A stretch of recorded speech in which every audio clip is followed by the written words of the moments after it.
मध्य प्रदेश के ग्वालियर में केंद्र सरकार के द्वारा बैंकों और सरकारी उपक्रमों को निजी हाथों में दिए जाने को लेकर नाराज बैंक कर्मचारियों ने 28 मार्च सोमवार को 2 दिवसीय हड़ताल शुरू कर दी है।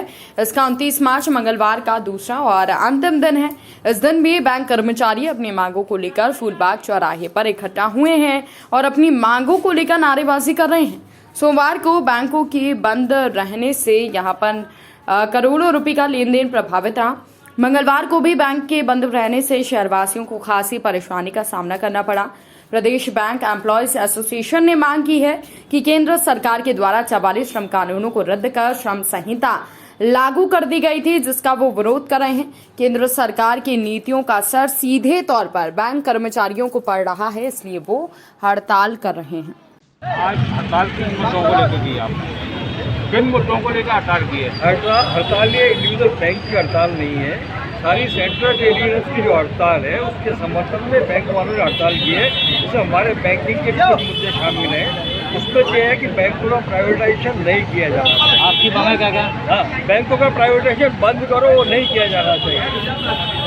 एनपीएस जो है, पेंशन स्कीम जो है, नेशनल पेंशन स्कीम, बैंकों में भी लागू की, उसको बंद करके पुरानी पेंशन बहाल की जाए। जो पुराने पेंशनर्स हैं उनकी पुरानी पेंशन को रिवाइज किया जाए। और सबसे बड़ी बात यह है कि बैंकों का प्राइवेटाइजेशन का कोई औचित्य नहीं है।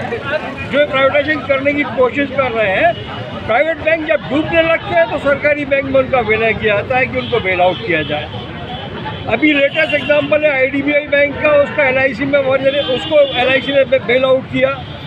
दूसरा एग्जाम्पल है यस बैंक का, बहुत बड़ा प्राइवेट बैंक था, तीसरे नंबर में प्राइवेट बैंक कहलाता था वो। राणा कपूर जो उसका चेयरमैन था, सारा पैसा उसने गबन कर लिया। जब वो डूबने लगा तो बोला स्टेट बैंक ऑफ इंडिया को इसको बेल आउट करो, उसको बचाया। तो भाई जब प्राइवेट बैंक डूब रहे हैं तो सरकारी बैंक बचाते, तो सरकारी का प्राइवेटाइजेशन क्यों करना? और नेशनल पेंशन स्कीम जो आप लागू कर रहे हो, जब स्टेट गवर्नमेंट पुरानी पेंशन बहाल कर रही है, तो आपको बैंक कर्मचारियों की जो कि अपनी खुद की कमाई करके उससे पेंशन लेते हैं, उसको देने में आपको क्या तकलीफ है? जबकि सरकारी कर्मचारी कमाई नहीं करता, वो सिर्फ तनख्वाह लेता है सरकार की। हम तो कमाई करके उसमें से पेंशन लेते हैं, उसकी मांग कर रहे हैं, उसमें क्या दिक्कत है?